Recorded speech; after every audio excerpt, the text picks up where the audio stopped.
ஏங்க ஒரு நிமிஷம், ரொம்ப முக்கியமான விஷயம்.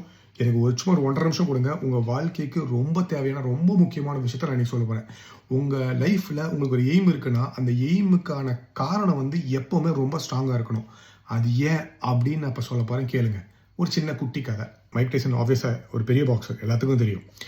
மைக் டைசனுக்கும் பஸ்டர் டக்ளஸ் அப்படின்னு ஒருத்தருக்கும் 1990ல டோக்கியோல ஒரு பாக்ஸிங் மேட்ச் நடக்குது. மைக் டைசனோட ரெக்கார்ட் என்ன அப்படின்னா, 23 வயசு பையன், செம்ம ஸ்ட்ராங்கு, உள்ள வந்த எல்லாத்தையும் அடிச்சு நொறுக்குவான். It's kind of a mission அப்படின்றாங்க. ஆனால் அவன் விக்டரி ரெக்கார்ட் எப்படின்னா 39 வின்ஸ் இன் அ ரோ. அதில் என்ன ஹைலைட்னா 33 நாக் அவுட்ஸ், 9 டைட்டில் டிஃபெண்டிங். இப்படி ஒரு ஸ்ட்ராங்கான கண்டெண்டரோட பஸ்டர் டக்ளஸ் மோதுறாரு. பஸ்டர் டக்ளஸ் யார் அப்படின்னா, பெரிய ரெக்கார்ட்லாம் எதுவுமே கிடையாது, 29 வயசு பையன். ஆனால் அவருக்கு ஒரு விஷயத்தை அச்சீவ் பண்ணணுன்றது மைண்ட் செட்டுக்கு உள்ள வராரு. உலகத்துக்கே தெரியும் என்ன அப்படின்னா, பஸ்டர் டக்ளஸ் வந்து இந்த மேட்ச் எதுக்கு விளையாடுறாரு அப்படின்னா, எப்படினாலும் தோற்றுருவார். தோத்தாலே அவருக்கு $6 மில்லியன் கிடைக்கும். ஏன்னா அவர் சண்டை போடுறது மைக் டைசன் கூட. ஸோ அவர் அந்த பணத்தை வாங்கிட்டு ஜாலியாக லைஃப்பில் செட்டில் ஆக போகிறாருன்ற 1990ல் 6 மில்லியன் யோசிச்சு பாருங்க, எவ்வளோ கோடின்னு. அதை செட்டில் பண்ணுறதுக்கு தான் பிளான் பண்ணியிருக்காருன்ற மைண்ட் செட்டில் உள்ளே வராங்க. சண்டையும் நினச்ச மாதிரியே நடக்குது. மைக் டைசன் இறங்கி செய்கிறாரு. 8th ரவுண்ட் வரைக்கும் போகுது. என்ன நடக்குது அப்படின்னா, கடைசியில் பஸ்டர் டக்ளஸ் அடி வாங்கி கீழே படுக்கிறாரு. எல்லாரும் ஆன்டிசிபேட் பண்ண மாதிரி அவர் நாக் அவுட்னு நினைக்கிறாங்க. ரெஃப்ரி கவுண்ட் டவுன் கொடுக்குறாரு. 9th கவுண்ட்டில் எந்திரிக்கவே முடியாமல் தள்ளாடி எந்திரிச்சு நிற்கிறாரு டக்ளஸ் வந்து. உடனே மைக் டைசனுக்கு ஒன்றும் புரியல. சரின்னு சொல்லிட்டு இன்னொரு பஞ்ச் கொடுக்க வராரு. பெல் அடிக்குது. ரவுண்டு முடியுது. பெல்லை காப்பாற்றிடுச்சு. டக்ளஸ் ஓரமாக உட்கார்ற, தலை குனிஞ்சிருக்காரு. என்ன பண்ணுறதுன்னு தெரில.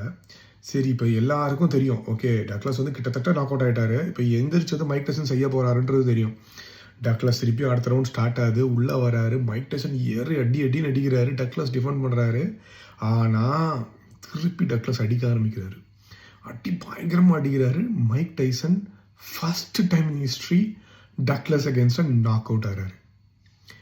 க்ரௌடு, வேர்ல்டு, பாக்ஸிங் எல்லாருமே, மொத்த பாக்ஸிங் அரேனாவும் ஸ்டன் ஆகி நிற்கிறாங்க.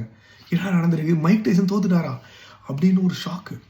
என்னடா அப்படின்னு சொல்லிட்டு போனோமா, ரிப்போர்ட்டர்ஸ் ஓடி வந்து டக்ளஸ்கிட்ட பேட்டி கேட்குறாங்க. ஏங்க எப்படிங்க, என்னங்க ஆச்சு உங்களுக்கு, எப்படி அடிச்சிங்க அப்படின்னு. டக்ளஸ் ரொம்ப சிம்பிளான சொன்னார். நான் படுத்து திருப்பி எந்திரிக்கும் போது யோசிச்சு பார்த்தேன். எங்கள் அம்மா வந்து ஒரே ஒரு விஷயம் தான் சொன்னாங்க, நான் சாகிறதுக்குள்ளே என் பையன் மைக் டைசனை கண்டிப்பாக தோக்கடிப்பான் அப்படின்ட்டு. அப்புறம் அப்படின்னாங்க, எங்கள் அம்மா செத்து 2 நாள் ஆகுது அப்படின்னாரு. ஸோ அவர் வின் பண்ண வேண்டிய காரணம் இருக்குது தெரியுமா, ரொம்ப ஸ்ட்ராங்காக இருந்திருக்கு. அந்த ரீசன் வந்து மைக் டைசனோட இவருக்கு டக்ளஸ் அந்த வின்னை எடுக்க வேண்டிய ரீசன் வந்து ரொம்ப ஸ்ட்ராங்காக இருந்திருக்கு.